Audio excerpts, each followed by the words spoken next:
Anganjali. Om Swastiastu. Kami dari kelompok 1 akan mempresentasikan mengenai konsep permasalahan sosial. Sebelum itu, izinkan kami memperkenalkan diri terlebih dahulu. Mulai dari saya, Eka Dokandwiana, nomor absen 11. Dari saya, Kadek Firman Maharani, nomor absen 16. Saya Eka Wijaya, nomor absen 2. Perkenalkan, nama saya Nyoman Surat Purnami, nomor absen 26. Saya Nikusti Ayu Aninda Paramita, nomor absen 17. Saya Felicia Cianise, absen 3. Baik, kami akan mulai dari melanjutkan presentasi. Adapun pokok materi yang akan kami bahas pada hari ini yaitu pertama itu pengertian permasalahan sosial yang akan dibahas oleh Felicia. Berikutnya itu kriteria permasalahan sosial akan dibahas oleh Vida dan Sulan. Faktor penyebab permasalahan sosial akan dibahas oleh saya sendiri. Berikutnya jenis-jenis permasalahan sosial akan dibahas oleh Andika, dan yang terakhir kesimpulan akan dibahas kembali oleh Jenny. Baik, kami akan mulai presentasi. Silakan Felicia. So, yang pertama itu dari pengertian permasalahan sosial, yang dimana permasalahan sosial itu dapat diartikan sebagai suatu kondisi sosial yang dipandang masyarakat berbahaya dan membutuhkan perbaikan. Lalu ada juga penyebab dari permasalahan sosial itu. Yang pertama, permasalahan sosial terjadi karena adanya pelanggaran nilai dan norma dalam masyarakat. Nah, nilai ini juga merupakan harapan atau kepercayaan yang dianggap penting oleh masyarakat. Sementara itu, norma merupakan aturan yang disepakati bersama dalam masyarakat. Nah, di sini terdapat beberapa definisi permasalahan sosial menurut beberapa ahli. Yang pertama ada Sir John Srikanten. Menurut beliau, permasalahan sosial adalah ketidaksesuaian antara unsur-unsur kebudayaan atau masyarakat, yang dimana jika dibiarkan akan membahayakan dan membuat atau menimbulkan gangguan hubungan sosial seperti kebanyakan dalam kehidupan kelompok atau masyarakat. Yang kedua ada Martin S. Weinberg.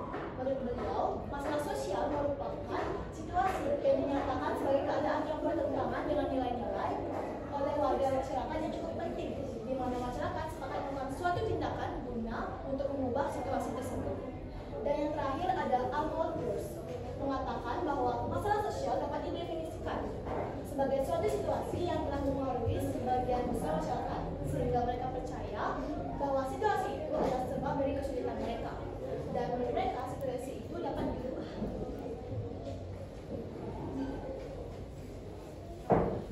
Kriteria permasalahan sosial. Permasalahan sosial dapat dikatakan sebagai permasalahan sosial jika memiliki kriteria sebagai berikut. Yang pertama yaitu gejala dari permasalahan sosial.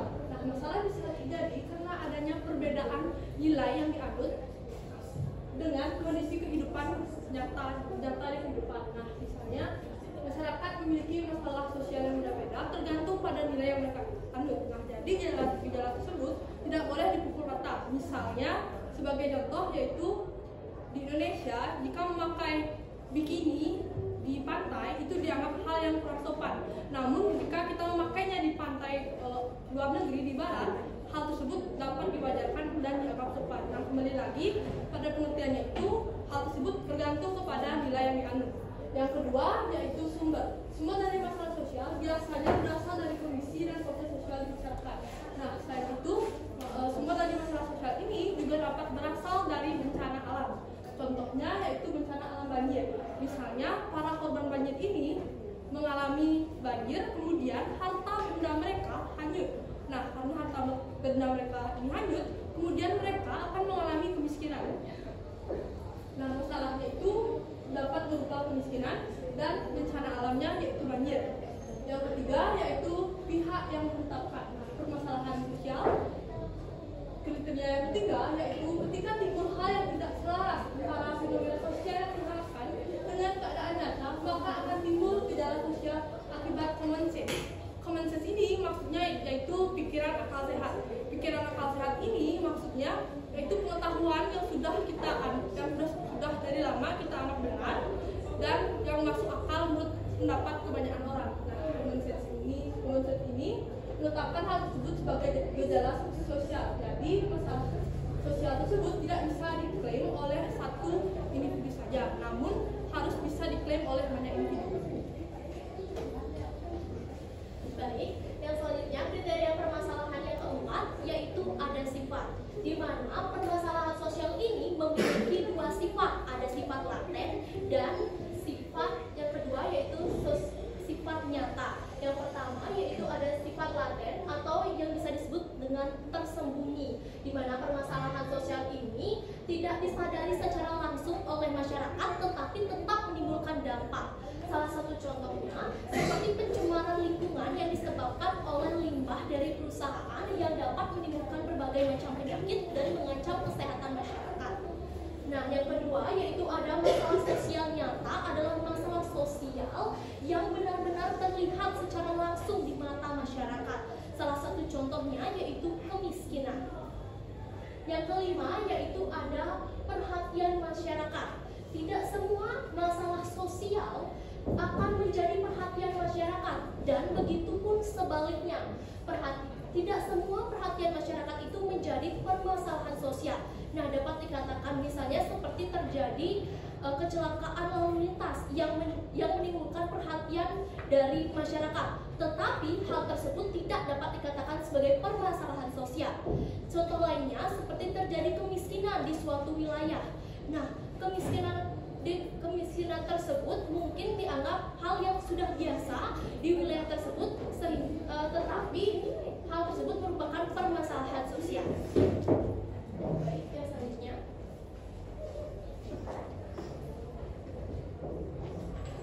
Yang selanjutnya yaitu ada faktor penyebab permasalahan sosial. Yang pertama yaitu ada faktor ekonomi.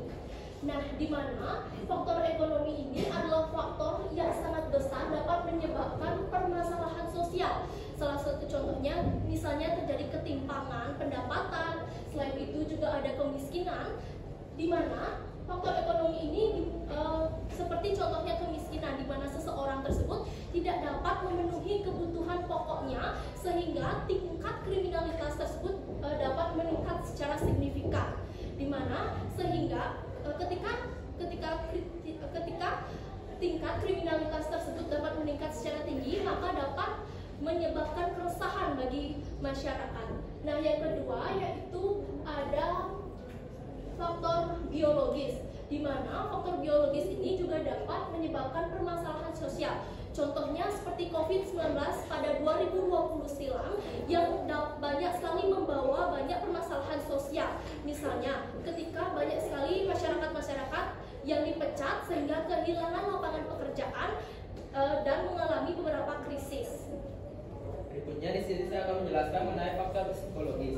Faktor psikologis bisa menjadi sebab terjadinya permasalahan sosial. Seperti contoh, ketika tekanan hidup di suatu masyarakat terlalu berat, maka hal tersebut bakalan berpengaruh terhadap kondisi mental dan kejiwaan di masyarakat yang menyebabkan permasalahan sosial. Berikutnya itu faktor geografis, kondisi iklim dan bencana alam.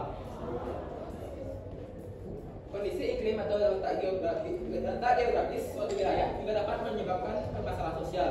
Seperti contoh, jika iklim hujan, cuaca yang kurang baik pada suatu wilayah dapat menyebabkan produktivitas di wilayah tersebut menurun.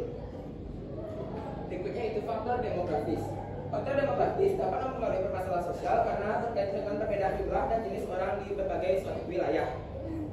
Yang berikutnya itu faktor budaya, nilai budaya dan perilaku masyarakat. Faktor budaya dapat mempengaruhi permasalahan sosial karena adanya ketidaksamaan antara norma, nilai, dan kepentingan sosial. Selanjutnya yaitu jenis-jenis permasalahan sosial. Yang pertama yaitu kemiskinan. Terjadi karena suatu keadaan di mana terjadi ketidakmampuan untuk memenuhi kebutuhan dasar seperti makanan, pakaian, pendidikan, kesehatan, dan tempat berlindung. Yang kedua yaitu kriminalitas, yaitu tingkah laku yang melanggar norma-norma dan undang-undang dengan hal kemanusiaan bersifat merugikan sehingga dikekang oleh masyarakat. Dan yang ketiga yaitu kesenjangan sosial, di mana keadaan ketidakseimbangan sosial yang ada dalam masyarakat. Kesenjangan sosial menjadi masalah sosial karena bisa menyebabkan terjadinya kecemburuan sosial. Dan yang terakhir yaitu ketakharmonisan keluarga, yaitu merupakan perpecahan keluarga sebagai unit karena anggota-anggotanya gagal memenuhi kewajiban-kewajiban sesuai peran moralnya. Kasus kenakalan seperti tawuran, pelajar, hingga pembunuhan oleh anak atau remaja dinilai satu di antaranya disebabkan oleh keharmonisan keluarga. Lalu terakhir ada juga kesimpulan yang dimana permasalahan sosial merupakan isu kompleks yang memerlukan perhatian dari semua pihak. Dengan memahami konsep, jenis faktor, penyebab, dan kriteria, kita bisa bersinergi dalam mencari solusi yang berkelanjutan untuk meningkatkan kualitas kehidupan masyarakat. Lalu, penting untuk bekerja sama dalam mengurangi dampak negatif dan membangun masyarakat yang lebih adil dan sejahtera.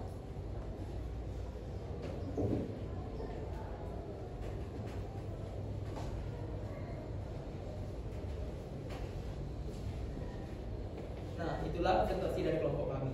Dan sekarang kami buka dengan sesi tanya jawab. Yang mau bertanya silakan. Jadi silakan. Jadi tadi Sulan kan menjelaskan bahwa ada permasalahan individu yang termasuk dalam masalah sosial dan ada permasalahan individu yang enggak. Jadi contohnya ada kecelakaan. Kecelakaan kan termasuk ke permasalahan sosial. Tapi kemiskinan itu termasuk. Ya. Itu dah kemiskinan kan termasuk ya kayak masalah individu. Terus jadi masalah sosial. Itu kenapa bisa kayak gitu? Setahu saya permasalahan sosial, permasalahan individu itu menjadi permasalahan sosial apabila permasalahan individu itu menjadi isu sosial di masyarakat. Nah, kenapa bisa begitu? Dan yang satu saya mau nanya tentang kasusnya Loli. Kasusnya Loli sama Fadel itu kan termasuk masalah individu. Terus dia diangkat ke media sosial menjadi isu sosial. Apakah itu termasuk permasalahan sosial? Tampung dulu pertanyaannya. Ada yang ingin bertanya lagi? Silakan. Oke, jadi tadi dari penjelasan kan ada penyebab permasalahan sosial itu ada dari faktor psikologis. Nah, masalah tadi saya dengar psikologis itu penyebab dari psikologis itu kan dari adanya suatu permasalahan kompleks. Nah, yang mau saya tanya itu apakah faktor yang menyebabkan psikologis ini menyerang langsung satu kelompok sosial atau dia tuh menyerang per individu, terus nanti dia tuh bisa bikin individu lain itu pengaruh dari individu yang kena apa namanya psikologis. Ada yang ingin bertanya lagi?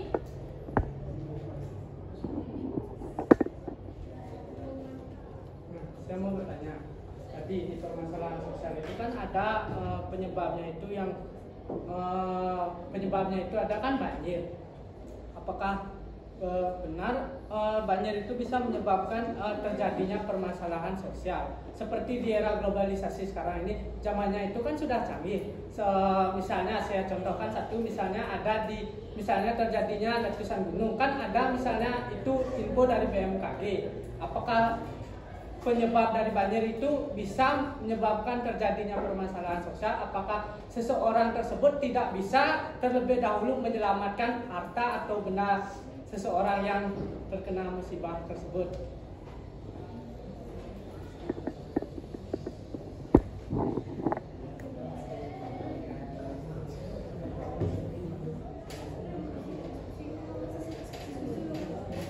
Baik, izinkan kami berdiskusi terlebih dahulu. Dari hasil diskusi yang kami dapatkan, izinkan kami untuk menjawab pertanyaan-pertanyaan dari teman-teman. Baik, yang pertama izinkan saya menjawab dari pertanyaan Devi yang mengatakan bahwa kenapa kemiskinan tersebut termasuk ke dalam permasalahan sosial, karena mengacu kepada pengertian kata kemiskinan tersebut adalah di mana ketika individu ini tidak dapat memenuhi kebutuhan pokok hidupnya, sehingga individu-individu tersebut akan adanya ketimpangan sosial yang terjadi dan menimbulkan tingkat kriminalitas yang tinggi, sehingga masyarakat akan menjadi resah karena ketika kriminalitas tersebut tinggi di suatu daerah. Nah, soal yang kedua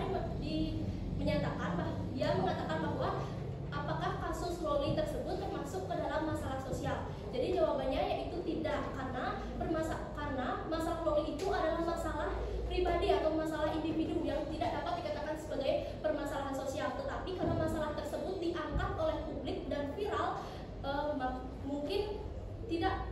dan tetap itu tidak termasuk dalam permasalahan sosial. Baik, yang kedua saya akan menjawab pertanyaan dari Kasawa, yaitu apakah faktor psikologis menyerang satu kelompok atau individu? Faktor psikologis dapat menyerang individu, seperti contoh kita ambil suatu daerah di Jepang. Di Jepang banyak orang yang depresi karena faktor pekerjaan dan lingkungan, sehingga banyak yang berteriak di jalanan layaknya seperti orang yang sedang stres. Hal ini dapat mempengaruhi kenyamanan orang lain di wilayah tersebut, yang dimana wilayah tersebut dihuni oleh suatu kelompok seperti keluarga, RT, RW, dan lain sebagainya. Sehingga depresi yang dialami individu akan mempengaruhi atau menyerang suatu kelompok lain karena bersifat saling mempengaruhi. Saya terima.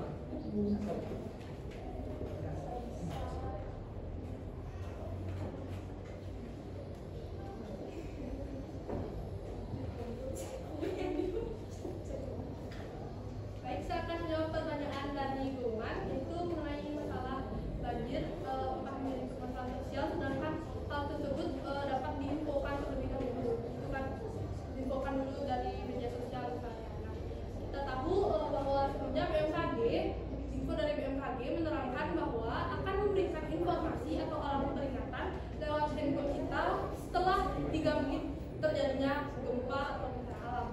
Setelah terjadi gempa baru ada peringatan gitu kan. Sedangkan misalnya kalau ada prediksi dari media sosial, misalnya akan terjadi banjir di desa belah Batu besok, seperti itu. Nah, hal tersebut belum pasti atau belum ada kebenarannya. Hal tersebut tidak pasti. Nah, jadi misalnya kalau tiba-tiba terjadi banjir di desa belah Batu besok, tidak ada informasi sebelumnya. Bagaimana cara kita untuk mengumpulkan barang-barang harta-harta berharga kita, sedangkan kita tahu bahwa bencana alam itu bisa terjadi secara tiba-tiba, bisa tengah malam, bisa sekarang juga terjadi. Jadi kita tidak bisa memprediksinya 100% dengan tepat. Nah, seperti itu. Jadi kenapa bencana alam menyebabkan terjadinya permasalahan sosial? Seperti tadi, contohnya misalnya kayak tsunami. Tsunami ini akan menghancurkan banyak sekali bangunan-bangunan yang ada. Nah, hal tersebut juga tidak menghilangkan harta benda, tapi juga dapat menghilangkan mata pencaharian orang-orang yang berkepentingan di gedung-gedung tersebut. Nah, apakah bisa diterima? Baik. Nah, itulah sesi tanya jawab kami yang pertama. Ya. Masalah Fadel sama Loli itu tidak termasuk masalah sosial. Nah, jadi menurut kalian permasalahan individu itu tidak ketika dia menjadi isu, dia tidak akan menjadi masalah sosial. Menurut kalian salah pernyataan itu? Ketika masalah individu tetap itu diangkat oleh media, tetapi itu bukan masalah sosial karena tidak ada mempengaruhi masyarakat yang luas, tetapi mereka cuma mengetahui tentang isu-isu tersebut, seperti itu.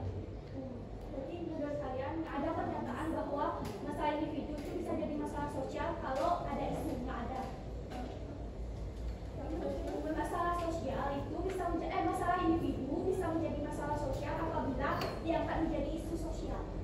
Dalam tanda kutip tidak membahayakan, tidak mengganggu stabilitas dan pengaruh dari orang banyak. Dalam tanda kutip seperti itu. Tapi kalau hanya mereka saja itu tidak termasuk masalah sosial. Tapi jika mengganggu keberlangsungan hidup dari banyak orang, banyak halayak, banyak orang masyarakat, itu termasuk itu baru masalah seperti itu. Dalam tanda kutip seperti itu. Jadi kami mengatakan masalah logis dan padahal itu tidak termasuk masalah sosial, namun termasuk masalah apakah bisa diterima? Itulah sesi tanya jawab kami yang pertama. Untuk sesi tanya jawab yang kedua akan kami buka setelah jam istirahat. Karena jam istirahat telah selesai, kami akan membuka sesi tanya jawab yang kedua. Yang mau bertanya silakan angkat tangan. Dan saya mau bertanya, tadi kan Delta bilang jenis permasalahan sosial itu kemiskinan tersebut menimbulkan kriminalitas. Jadi bagaimana cara mengurangi kriminalitas tersebut yang diakibatkan oleh permasalahan sosial dengan pastinya kan membuka lapangan pekerjaan. Apakah kita bisa menuntut untuk membuka lapangan pekerjaan tersebut kepada pihak yang di atas atau tidak? Baik, yang lainnya silakan dulu. Tadi kan dijelasin ada beberapa faktor permasalahan sosial. Bisa disebutkan satu saja contoh yang menyebabkan bahwa faktor geografis dapat menimbulkan permasalahan sosial.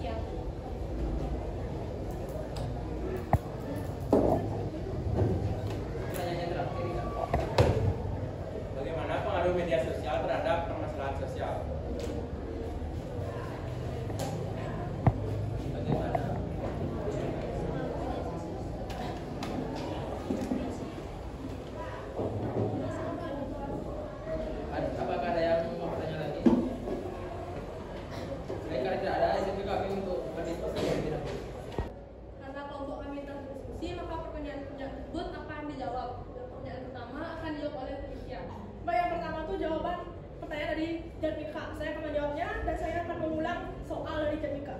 Yaitu di mana apakah kita bisa menuntut untuk membuka lapangan pekerjaan untuk mengurangi kriminalitas? Itu jawabannya boleh. Yaitu di mana?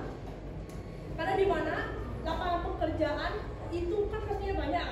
Nah, maka tingkat kemiskinan itu akan menurun ketika lapangan pekerjaan itu banyak. Lalu kalau kemiskinan menurun gimana? Jadi tingkat kriminalitas itu pasti akan menurun karena tidak ada orang yang kekurangan uang, atau bisa dibilang tidak ada orang yang mau mencuri karena pekerjaan mereka itu sudah tetap. Jadi pemasukan mereka atau income yang mereka dapatkan itu sudah tetap setiap bulannya. Itu aja. Nah, bisa diterima?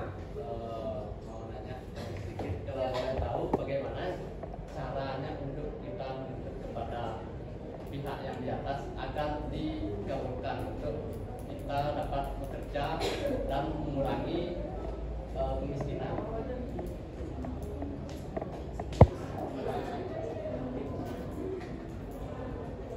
Izin menjawab dengan cara kita meminta bantuan seperti bantuan BLT, KH, subsidi kepada pemerintah untuk mendukung usaha UMKM. Usaha atau usaha yang akan kita jalan. Baik, untuk pertanyaan yang kedua, yakni dengan soal bisa disebutkan satu contoh yang menyebutkan bahwa faktor geografis dapat menimbulkan permasalahan sosial. Nah, jadi di sini saya akan mengambil contoh yakni daerah-daerah yang rawan bencana. Saya ambil contohnya bencana alam gempa bumi. Nah, di sana dengan adanya bencana ini akan merusak infrastruktur dan fasilitas yang ada, dan juga akan membuat orang-orang kehilangan pekerjaan, tempat tinggal, dan menghambat akses pendidikan dan layanan kesehatan untuk mereka. Dan hal ini akan mengakibatkan kesulitan ekonomi dan sosial seperti meningkatnya kemiskinan dan pengangguran. Bisa diterima? Baik, selanjutnya rekomendasi yang terakhir yaitu bagaimana pengaruh hubungan media sosial dengan permasalahan sosial. Yang pertama yaitu akses informasi, di mana media sosial memungkinkan penyebaran cepat informasi mengenai isu-isu sosial, meningkatkan kesadaran masyarakat dan dialog dan diskusi. Media sosial menyediakan ruang untuk diskusi publik, namun juga dapat memicu polarisasi di antara kelompok yang berbeda. Nah, itulah presentasi dari kelompok kami. Jika ada kesalahan kata, kami mohon maaf sebesar-besarnya. Dan kami tutup dengan beberapa pesan. Sandi, sandi, sandi.